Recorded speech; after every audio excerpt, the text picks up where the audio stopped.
Hey, Yetta, I bet I can swim longer than you can. You know you can't. Moving forward with the Dekker Team. Moving forward together with the Dekker Team. We're excited that for over 30 years, we've been able to come alongside you over 3,117 times to buy, sell, and invest in real estate. Not only that, though, we've been able to come alongside you to build your fitness, build your fun, build your faith, and even strengthen, heal, and flourish inside your relationship. And of course, get a handle on your finances too. So 30 years of building your life, your home, and your wealth. So we're going to discover. We got a discovery session here that we're continuing, that a challenge may be a motivator. Yeah, for me, it is. Right. For me, big time. And I think that's why I like, I have a trainer that will challenge me to do more than I would do myself. Right. I like to compete against other companies, against other salespeople, and especially against myself.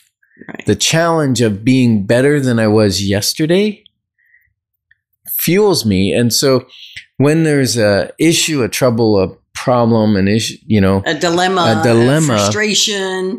If I look at that as a challenge to be solved. Challenge to overcome. Yeah. Oh yeah. Problem to be solved. Challenge to overcome.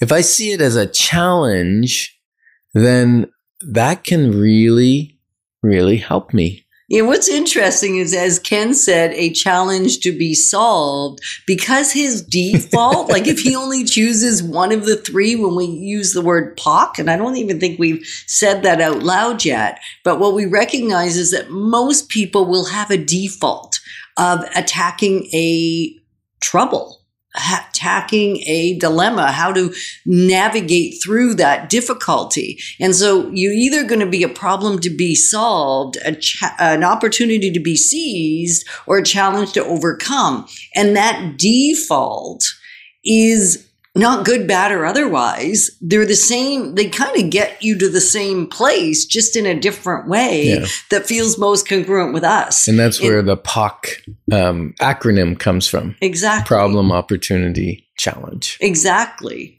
And so I love that you threw the two together. This is my natural bent. Because it's your default. Yes. Right? If you're going to err on one, and that doesn't mean you don't love a challenge.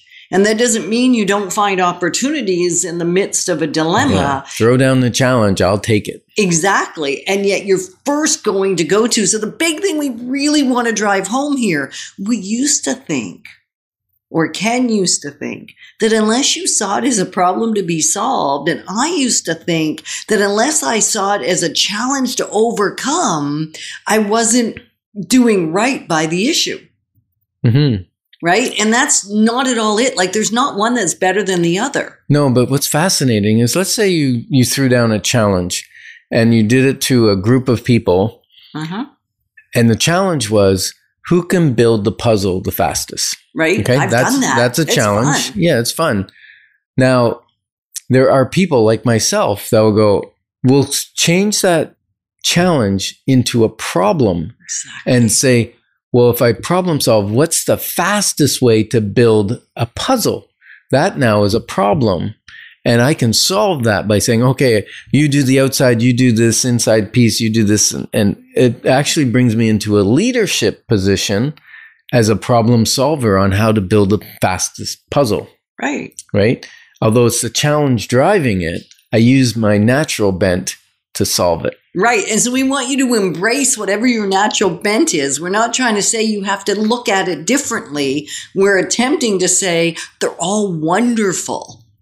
All of them are wonderful. And I used to live in the space of everything was a challenge to be like to overcome. Right? My difficulties that I had as a young kid, it was like, how do I strive to overcome that challenge? Tell me about some of those challenges. Oh, I don't know that I want to right now.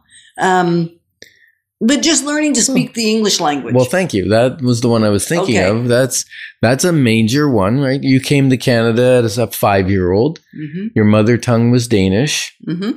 You hadn't really probably learned written skills yet. No. It was just oral skills. And you went into grade 1. And what happened? Well, I almost failed because I couldn't understand anybody. I felt stupid, all that stuff. And I carried that for most of my life, really. That sense of I couldn't learn fast enough. I couldn't navigate the language, terrible speller, terrible writer, terrible speaker, forget all that stuff. And so eventually, though, it became, and I had a teacher come alongside me to help me overcome that challenge. Mm-hmm. She spent every day in the summer with me in grade 3 because I managed to muddle my way through grade 1. They didn't fail me, even though they threatened to, and to get through grade 2. And the problem was just getting bigger and bigger because I was so far behind. You're falling further and further behind. Further and further behind. And so it was for me, how do I strive? And life for me personally didn't get easier till I started seeing things as opportunities. So you can shift how you see things. But I navigated, and I have navigated most of my life looking at it from a challenge perspective. So and life it worked was for me. Life was challenging. Life was and challenging. You were going to survive it. No matter what, I was going to survive.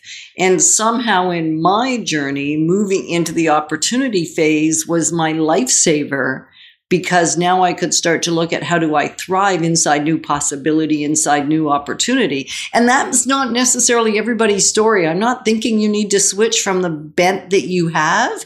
We all have a bent. And if it's not working for you, consider the other bents, right? Is it a problem to be solved that is better for you? Is it an opportunity to be seized, or is it a challenge to overcome? Yeah, and I think for me, I like a challenge because then it turns into a game, right? Problem solving can be tedious, but challenges, now you're engaging my sense of competition and winning, and so I can turn issues into a game. Which is a lot of fun, right? It can be a lot of fun, even though the issue or the struggle is not a lot of fun. Right. The challenge of overcoming it can be fun. Fun if you make it a game. Yeah. And if you're sitting here going, I'm so confused right now. I don't know which one I am. I don't know which one's more fun. Just take a little bit of time to sit down and reflect. You'll see how you attack an issue. You'll see how you come at those things that cause you trouble in life. And a skill that we've learned that's so awesome is bring together 3 or 4 people, all with a different bent, when I have something to solve that's bigger than me. Bigger than you and I. That's huge. If we could, and we do so much better even just bringing you and I together than if I just look at everything from a place of an opportunity, because it sometimes gets too optimistic and I can't see what the problems are that need to be solved in the midst of it. I can't see what challenges need to be overcome. So if you can bring together a small team of people that have a different vantage point from which to come at the issue, we call it come with your version of POC, either the problem, the opportunity, or the challenge. It's amazing the answers that show up. Things that you could never have got to by yourself.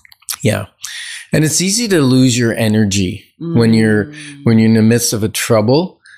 And what I like to do is look at, okay, what challenges have I faced in the past?